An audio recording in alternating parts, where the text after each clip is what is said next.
राम राम राम राम राम राम राम राम राम नारायण नारायण। संबंध संपूर्ण प्राणियों में चेतन और जड़ दोनों अंश रहते हैं। उनमें से कई प्राणियों का जड़ता से विमुख होकर चेतन परमात्मा की ओर मुख्यता से लक्ष्य रहता है और कई प्राणियों का चेतन से विमुख होकर जड़ता की ओर अर्थात संग्रह और भोग की ओर मुख्यता से लक्ष्य रहता है। इस प्रकार चेतन और जड़ की मुख्यता को लेकर प्राणियों के दो भेद हो जाते हैं। इसको आगे भगवान बताते हैं। द्वौ भूत सर्गौ लोकेस्मिन् दैव आसुर एव च दैवो विस्तरशः प्रोक्त आसुरं पार्थ मे शृणु। इस लोक में दो तरह के ही प्राणियों की सृष्टि है, देवी और आसुरी। देवी को तो मैंने विस्तार से कह दिया। अब हे पार्थ, तुम मुझसे आसुरी को विस्तार से सुनो। व्याख्या। द्वौ भूत सर्गौ लोकेस्मिन् दैव आसुर एव च। आसुरी संपत्ति का विस्तार पूर्वक वर्णन करने के लिए उसका उपक्रम करते हुए भगवान कहते हैं कि इस लोक में प्राणी समुदाय दो तरह का है, दैव और आसुर। तात्पर्य यह है कि प्राणी मात्र में परमात्मा और प्रकृति दोनों का अंश है। 10वें अध्याय का 39वां और 18वें अध्याय का 40वां। परमात्मा का अंश चेतन है और प्रकृति का अंश जड़ है। यह चेतन अंश जब परिवर्तनशील जड़ अंश के सन्मुख हो जाता है तब उसमें आसुरी संपत्ति आ जाती है, और जब वह जड़ प्रकृति से विमुख होकर केवल परमात्मा के सन्मुख हो जाता है तब उसमें दैवी संपत्ति जागृत हो जाती है। देव नाम परमात्मा का है और परमात्मा की प्राप्ति के लिए जितने भी सद्गुण सदाचार आदि साधन हैं वे सब दैवी संपदा है। जैसे भगवान नित्य है ऐसे ही उनकी साधन संपत्ति भी नित्य है। भगवान ने परमात्मा प्राप्ति के साधन को अव्यय अर्थात अविनाशी कहा है। इमं विवस्वते योगम प्रोक्तवान अहम अव्ययम 4:1। द्वौ भूत सर्गौ में भूत शब्द से मनुष्य, देवता, असुर, राक्षस, भूत प्रेत, पिशाच, पशु पक्षी, कीट पतंग, वृक्ष लता आदि संपूर्ण स्थावर जंगम प्राणी लिए जा सकते हैं, परंतु आसुर स्वभाव का त्याग करने की विवेक शक्ति मुख्य रूप से मनुष्य शरीर में ही है। इसलिए मनुष्य को आसुर स्वभाव का सर्वथा त्याग करना चाहिए। उसका त्याग होते ही देवी संपत्ति स्वतः प्रकट हो जाती है। मनुष्य में दैवी और आसुरी दोनों संपत्तियां रहती हैं।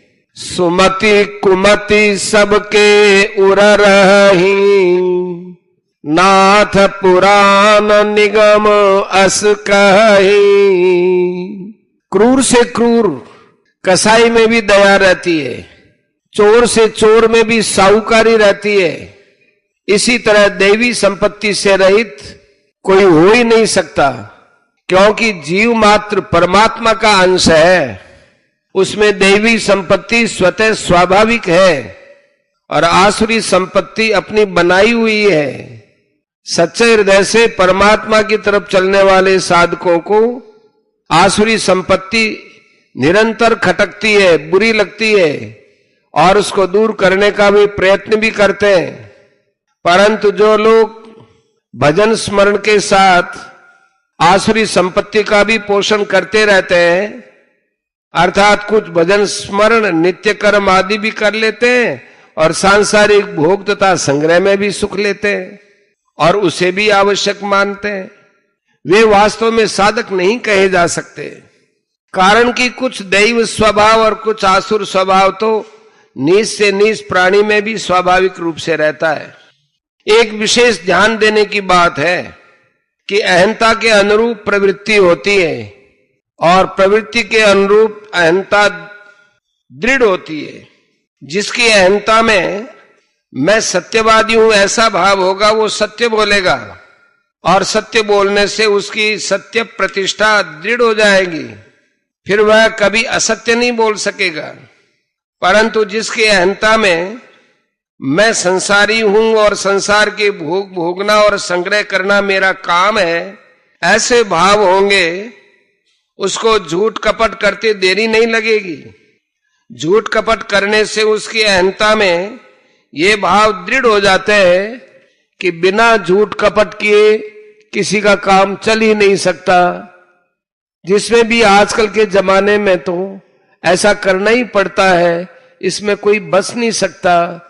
इस प्रकार अहंता में दुर्भाव आने से ही दुराचारों से छूटना कठिन हो जाता है और इसी कारण लोग दुर्गुण दुराचार को छोड़ना कठिन या असंभव मानते हैं। परमात्मा का अंश होने से सद्भाव से रहित कोई नहीं हो सकता और शरीर के साथ अहंता ममता रखते हुए दुर्भाव से सर्वथा रहित कोई नहीं हो सकता। दुर्भावों के आने पर भी सद्भाव का बीज कभी नष्ट नहीं होता, क्योंकि सद्भाव सत है और सत का कभी अभाव नहीं हो सकता। ना भावो विद्यते सत है 2 का 16। इसके विपरीत दुर्भाव कुसंग से उत्पन्न होने वाले हैं और उत्पन्न होने वाली वस्तु नित्य नहीं होती। ना सतो विद्यते भाव है। मनुष्यों की सद्भाव या दुर्भाव की मुख्यता को लेकर ही प्रवृत्ति होती है। जब सद्भाव की मुख्यता होती है तब वह सदाचार करता है और जब दुर्भाव की मुख्यता होती है तब दुराचार करता है। तात्पर्य यह है कि जिसका उद्देश्य परमात्मा प्राप्ति का हो जाता है उसमें सद्भाव की मुख्यता हो जाती है और दुर्भाव मिटने लगते हैं, और जिसका उद्देश्य सांसारिक भोग और संग्रह का हो जाता है उसमें दुर्भाव की मुख्यता हो जाती है और सद्भाव छिपने लगते हैं। लोकेस्मिन का तात्पर्य यह है कि नए नए अधिकार पृथ्वी मंडल में ही मिलते हैं। पृथ्वी मंडल में भी भारत क्षेत्र में विलक्षण अधिकार प्राप्त होते हैं। भारत भूमि पर जन्म लेने वाले मनुष्यों की देवताओं ने भी प्रशंसा की है। अहो अमीशाम किमकारी शोभनम प्रसन्न एशाम स्विदुत स्वयं हरि यही जन्म लब्धम नृषु भारताजिरे मुकुंद शैवोपैकम स्प्रियाहीन। श्रीमद् भागवत 5वां स्कंद 19वां अध्याय 21वां श्लोक। कल्याण का मौका मनुष्य लोक में ही है। इस लोक में आकर मनुष्य को विशेष सावधानी से देवी संपत्ति जागृत करनी चाहिए। भगवान ने विशेष कृपा करके ही यह मानव शरीर दिया है। कबहु की करे करुणा नर देहि देत ईस बिनु हेतु सनेही। जिन प्राणियों को भगवान मनुष्य बनाते हैं उन पर भगवान विश्वास करते हैं कि ये अपना कल्याण करेंगे, इसी आशय से वे मनुष्य शरीर देते हैं। भगवान ने विशेष कृपा करके मनुष्य को अपनी प्राप्ति की सामग्री और योग्यता दे रखी है और विवेक भी दे रखा है। इसलिए लोकेस्मिन पद से विशेष रूप से मनुष्य की ओर लक्ष्य है, परंतु भगवान तो प्राणी मात्र में समान रूप से रहते हैं। समोहम सर्वभूतेषु 9 का 29। जहां भगवान रहते हैं वहां उनकी संपत्ति भी रहती है, इसलिए भूत सर्गऊ पद दिया है। इससे यह सिद्ध होता है कि प्राणी मात्र भगवान की तरफ चल सकता है, भगवान की तरफ से किसी को मनाही नहीं है।